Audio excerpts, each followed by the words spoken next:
Olá, pessoal. Boa tarde. Hoje é dia 19 de abril. Eu me chamo Daniel Chaves e queria apresentar para vocês hoje a nossa sessão de número 8 da disciplina aqui do nosso conteúdo, do nosso mini curso de capacitação em conhecimentos básicos em ciência, tecnologia e inovação. Esse curso que a ementa sempre mostra no início da sessão, né? Tem 10 aulas previstas.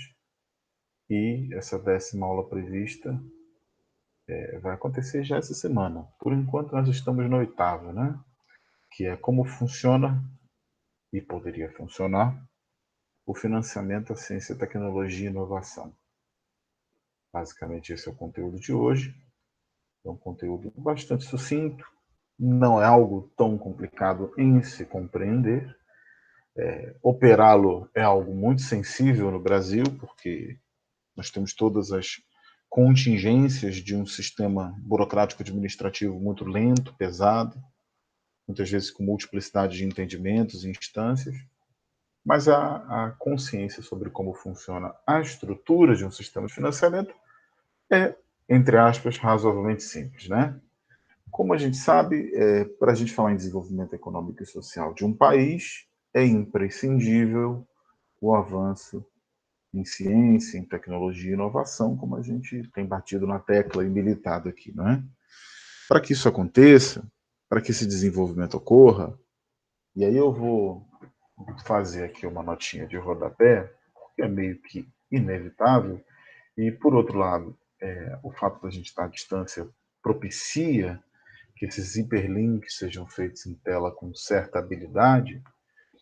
Eu gosto muito de um texto que é bem simples, de fácil compreensão, de um sujeito extremamente importante na história do pensamento econômico, da prática da gestão no Brasil, que é o Luiz Carlos Bresser Pereira, em que ele chama uma discussão do lado histórico do desenvolvimento econômico, né?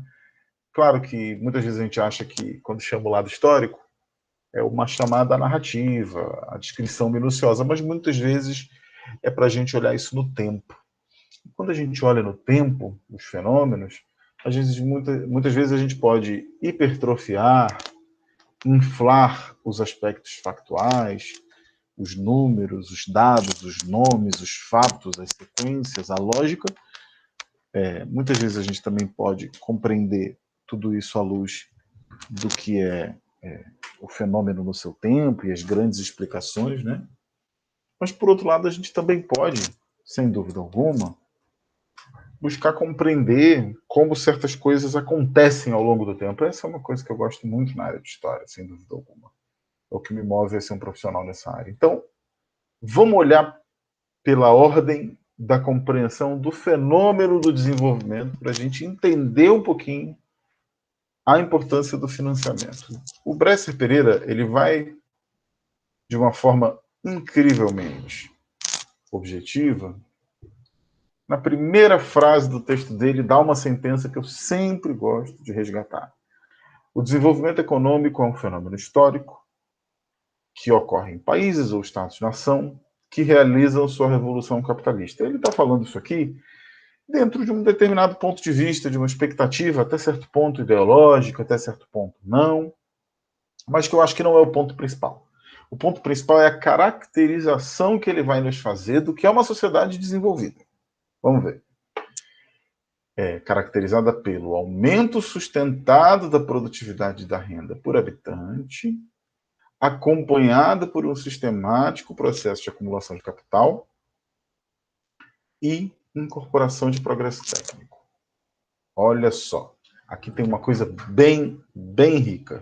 Eu vou copiar esse trecho e vou levar com vocês aqui para o nosso quadro branco da sessão, tá? Vou afastar um pouquinho, tenho usado recorrentemente esse quadro branco, para falar um pouquinho sobre isso. Sobre o que o nosso caro, prezado Bresser Pereira está chamando de desenvolvimento econômico. Tudo bem? Vamos lá. Desenvolvimento econômico. Ok. A primeira coisa que ele fala é que o desenvolvimento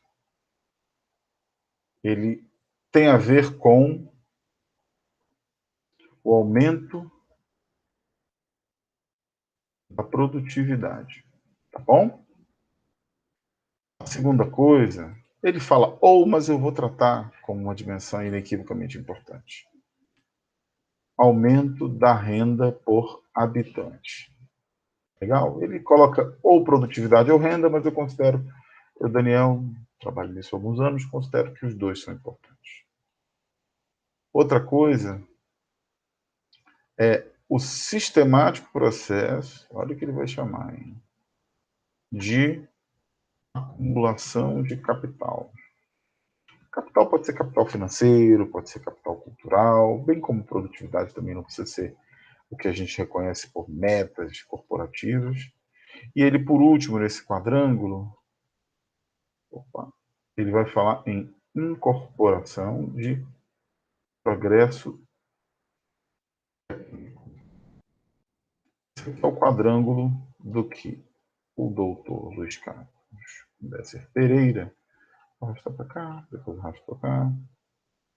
Esse é o quadrângulo do que o doutor Luiz Carlos Besser Pereira está chamando de desenvolvimento econômico. Eu poderia estar pegando esses conceitos e até brincando em transplantá-los para a discussão do desenvolvimento cultural, do desenvolvimento social. Nós poderíamos fazer várias coisas aqui, super ricas, super legais, tá? Não precisa ser necessariamente a questão econômica para a gente observar essa tese. Então, o que ele está falando aqui que interessa para a gente olhar com atenção, tá? É que essa junção, inequivocamente, passa... Por que isso tem a ver com financiamento, né? Porque essa incorporação de progresso técnico, ela não acontece à la volonté, né? Ela acontece como resultado, como consequência direta de um processo dinâmico, de um processo induzido. Todas as experiências que a gente tem em história contemporânea do desenvolvimento econômico são baseadas nisso, são baseadas numa indução objetiva e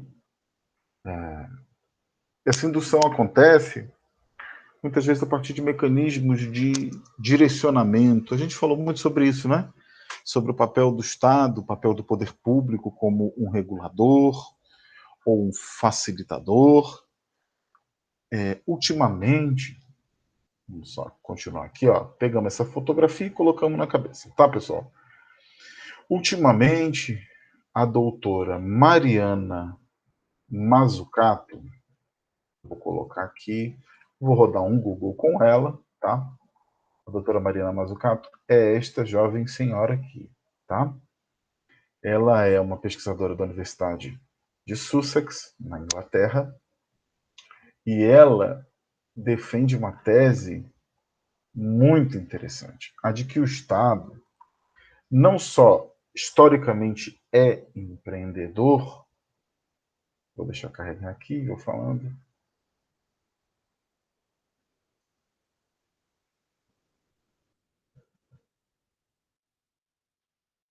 demora um pouquinho, mas carrega, vamos lá. Tá aqui, não estou fazendo propaganda da Amazon, tá? Mas vamos lá. Que o Estado, ele não só usualmente ele é um empreendedor, ele é um investidor, né? Ela fala aqui, olha, em um Estado empreendedor ilustra bem o tema discutido. Apesar de percebido como lento, burocrático e pouco ousado, o Estado teve e continua tendo papel fundamental estratégico no desenvolvimento de grandes avanços tecnológicos. Essa é a tese. O Estado tem um papel historicamente empreendedor, historicamente destacado como um ente fundamental para que o avanço do desenvolvimento ocorra. E qual é compreendido historicamente, especialmente em países desenvolvidos, o vértice, ou um dos grandes vértices dessa ideia de desenvolvimento pela ciência e tecnologia? Sem dúvida alguma, é a questão do financiamento à pesquisa. Tanto público quanto privado. Tudo bem? No Brasil, o financiamento se dá por formas muito distintas, tá? Estaduais ou federais, com órgãos responsáveis. É difícil o município investir em ciência e tecnologia, tá, pessoal? apesar de nós já termos no Brasil alguns casos, inclusive de institutos de pesquisa. Tem um exemplo muito interessante acontecendo agora, em 2021, em Maricá, no Rio de Janeiro, em que os royalties do petróleo parcialmente estão sendo investidos em ciência e tecnologia para melhorar o desenvolvimento da cidade. É uma cidade na região metropolitana do Rio de Janeiro. É um bom exemplo, um exemplo interessante. Então, por um lado, a gente pode olhar e falar, ó, tem um problema no Brasil que é a dependência extrema da pesquisa científica do ponto de vista da demanda, do aporte feito pelas instituições, pelo Tesouro Público. É verdade. Mas, por outro lado, como a ciência é algo de conhecimento público, mas mesmo que seja corporativo, os resultados são para a sociedade. Então, o papel do poder público assumindo isso não é nenhum absurdo. É algo que tem a ver diretamente com a capacidade que a própria sociedade tem, por meio dos instrumentos políticos, que são os poderes e os mandatos de quem está à frente, em criar as melhores induções possíveis para fazer com que não só esse financiamento ocorra, mas ocorra de forma sistemática, institucionalizada. Então, lá na década de 50, foi criado o Conselho Nacional de Pesquisas, o que hoje virou o Conselho Nacional de Desenvolvimento Científico e Tecnológico, também conhecido pela sigla CNPq, tá? Que visou essa criação lá na década de 50, institucionalizar o fomento à pesquisa para o desenvolvimento científico nacional. O CNPq é a mais conhecido dos órgãos de financiamento à pesquisa no Brasil. Ele é uma fundação pública, ou, em outras palavras, um órgão criado, né? Aqui está privado, mas é criado. Perdão, vamos lá? Imagina CNPq privado, não tem nem cabimento. Criado por ato legislativo para realizar funções públicas. Embora tenha autonomia para gerir suas atividades, a maioria de seus recursos tem origem nos cofres da União. Ele está atrelado ao poder público, mais especificamente ao Ministério da Ciência e Tecnologia e Inovação do Brasil. Como que essa grana, né, pública, ela é jogada, ela é colocada, ela é investida, ela é aportada? Há vários tipos de fomento no Brasil. Em primeiro lugar, muito comum, é a concessão de bolsas, tá, de pagamentos, de retribuições pecuniárias por pesquisa desenvolvida desde estudantes de graduação até de pós-graduação, tá? Com ou sem, e pode ser dentro do país ou fora do país. Então, primeira forma interessante para a gente notar: o financiamento funciona através de bolsa. Bolsa é algo pago com financiamento. Outra forma é o apoio à pesquisa básica aplicada, com projetos temáticos e programas, são os mais variados, tá? Geralmente abertos em editais para livre concorrência, que é outra coisa extremamente importante à luz do Estado de Direito, que o Brasil é regido em favor da Constituição de 88, enfim, todos os princípios. Uma outra forma de financiamento é o apoio à pesquisa básica aplicada, para a vinda de pesquisadores visitantes, para publicações, para organizar reuniões científicas. Então, aqui a gente tem um primeiro apoio, que é a pesquisa básica no âmbito de projetos temáticos, e um outro, que é para trazer pessoas, levar pessoas, reunir pessoas, publicar ideias de pessoas. Uma outra forma interessante também de financiamento são programas de pesquisa voltados para a colaboração entre empresas e universidades, ou institutos de pesquisa e o estímulo de inovação, que é algo que tem crescido muito nos últimos anos no Brasil, que é justamente essa ideia de que o Estado aporta para que ele dê uma contribuição na direção de gerar as interações necessárias para justamente haver uma certa autonomia dos financiados sobre o financiador, né? Que é algo que, sem dúvida alguma, inequivocamente é desejável. Além disso, o apoio à formação de grupos de pesquisa também é algo importante. O apoio à infraestrutura para essas pesquisas também é algo que costumeiramente é financiado. Esse financiamento, como vocês podem ver, ele é super diverso, né? Em especial após os anos 90, com o exemplo de São Paulo, mas também de fora do Brasil, vem se diversificando essas possibilidades, tá? Em especial considerando que parcerias público-privadas podem ser fonte de inspiração para que esse direcionamento da pesquisa ocorra. Por um lado, melhorando a interação com o mundo do trabalho, da produção, e por outro, desonerando o poder público e o tesouro do dispêndio de recursos, já que o Estado brasileiro é um Estado em desenvolvimento, com uma questão fiscal quase sempre muito sensível, né? Essa transição, essa diversificação, ela vem crescendo, mas eu marcaria com vocês dois períodos recentes importantes para vocês conhecerem, que são os dois debates das primeiras conferências nacionais de ciência e tecnologia. A primeira, de 2001, tá? Realizada ainda no governo Fernando Henrique Cardoso, logo em seguida no governo Lula, que previam a execução sob a lógica da Lei de Inovação Tecnológica. Então, uma contribuição dessa Conferência Nacional, de todo esse processo de amadurecimento, sem dúvida alguma, está consolidado na Lei 10.973. Olha só, alguns exemplos, né, que essas condições estabelecidas por leis que oferecem atrativos para o pesquisador abrir uma empresa, podendo se licenciar da universidade, podendo desenvolver atividade empresarial relativa à inovação, que é justamente uma tentativa em estreitar aquela questão que a gente já leu e já observou teoricamente, né, no modelo da hélice tríplice, desse intercâmbio de práticas e de ideias. Onde que a gente quer chegar com isso, né? Nos últimos anos, alguns consideram positivo, alguns consideram negativo. Eu, pessoalmente, sou cético com relação a ajustes fiscais de austeridade rigorosa, mas no Brasil eles vêm sendo impostos nos últimos anos para promover um gradativo relaxamento do papel do Estado nessa pesquisa, no financiamento. A ideia tem sido de estimular as universidades e institutos a captarem recursos com parcerias com o setor privado, aproximando essas instituições do modelo de empresas prestadoras de serviços. Se isso é algo bom ou ruim, é difícil dizer. Vai ter quem defenda, vai ter quem não defenda. Eu, pessoalmente, sou cético com relação ao impacto fiscal que desonerar o Estado e investir em ciência e tecnologia tem, não só em curto prazo, mas em longo prazo acaba afetando os próprios resultados do desenvolvimento econômico, na medida que o Estado é um instrumento de governança pública que representa a população, e a população tem interesse em fazer com que as suas instituições gerem soluções que melhorem a vida da cidadania. Então, o Estado abrir um pouco mão disso e ser apenas regulador é algo que, pessoalmente, eu tenho ceticismo. Mas todas as opiniões são válidas e merecem respeito.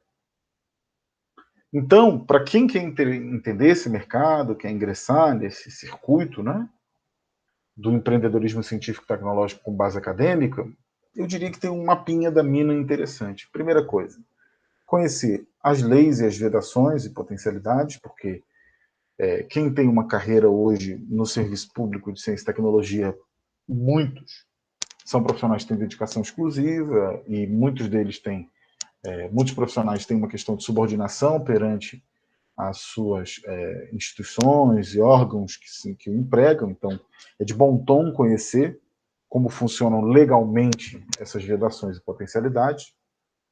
Em segundo lugar, algo que parece-me extremamente importante para compreender como lidar com o financiamento é reconhecer instrumentos legítimos de empreendimento, de empreendedorismo, para fazer com que, caso entenda-se que há algo a empreender, que há uma missão que pode ser cumprida por uma livre iniciativa, e que isso legalmente está ok, é preciso buscar instrumentos reconhecidos, como organizações sociais, as OS ou organizações da sociedade civil para o interesse público, os CIPs, associações, fundações. Conhecer essa diversidade é algo importantíssimo, tá?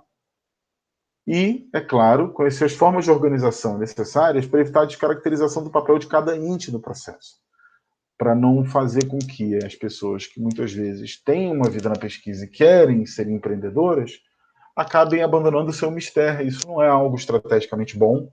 Muitas vezes a gente que está numa carreira científica ou que deseja entrar nela é também chamado a empreender. Isso é importante, são habilidades que devem ser desenvolvidas, mas nada substitui a especialidade, o talento, né? A qualidade singular que cada um tem.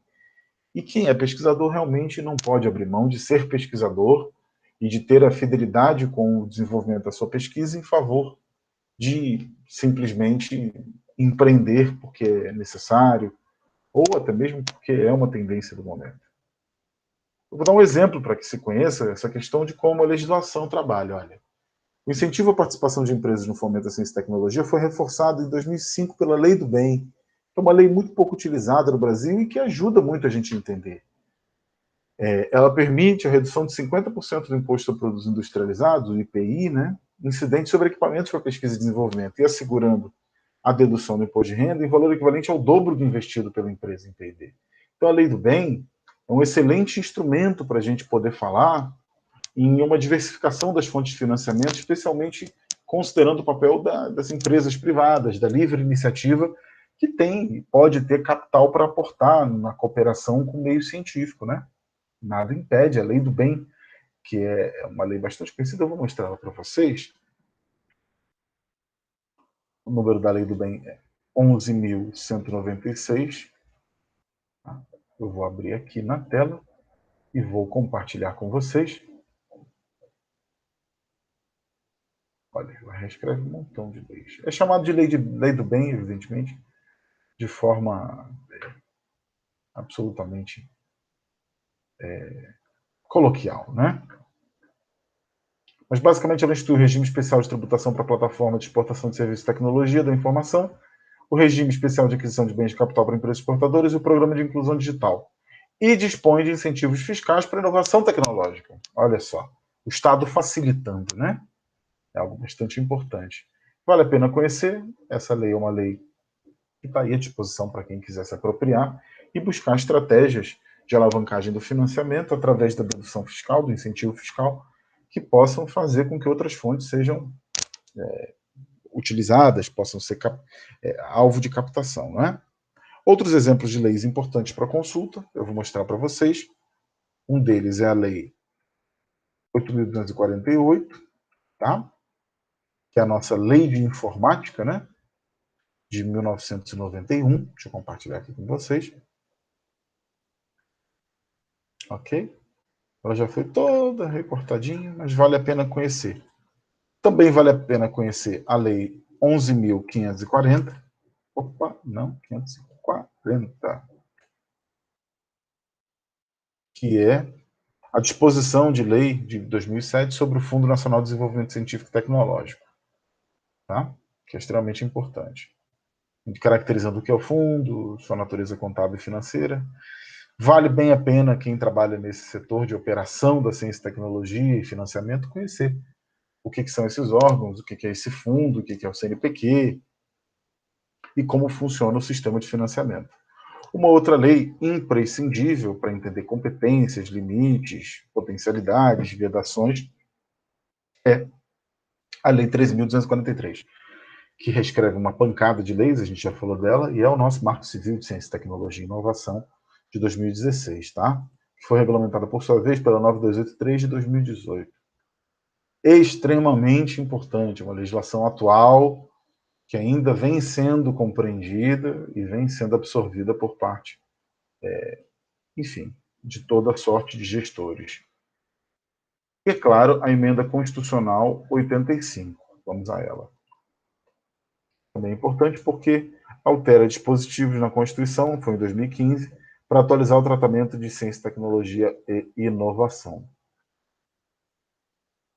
Todo um capítulo, tudo mais, falando da obrigação do Estado, garantindo obrigações constitucionais, compromissos, né? Extremamente importantes. Vale muito, super a pena conhecer. Super a pena conhecer. Eu diria que é imprescindível. E é isso, pessoal. Eu gostaria de ter feito um painel aqui com vocês mais complexo, mais robusto. Nesse momento, dadas as condições cujas quais nos encontramos, não é exatamente possível, mas nós temos aqui sim um panorama de onde vem o financiamento. Poderíamos falar muito, mas já falamos, sobre as fundações de amparo à pesquisa, poderíamos falar muito sobre como funciona operacionalmente, mas acredito que isso é um destaque para um outro momento. O que é importante na sessão de hoje é entender que esse funcionamento ocorre, que vem passando por sucessivos cortes, né? E que esse financiamento à ciência, tecnologia e inovação, ele tem hoje portas abertas que nós não tínhamos antes, especialmente em favor de novas legislações que deem conta do assunto. Então, todo mundo que está aí na operação, eu recomendo conhecer as leis, conhecer os órgãos, entender como hoje a coisa historicamente chegou até aqui e, principalmente, observar as novas potencialidades que estão à disposição em favor de todo o quadro legal que versa sobre o assunto. Falou, pessoal. Por hoje é só. Muito obrigado, um forte abraço e boa tarde.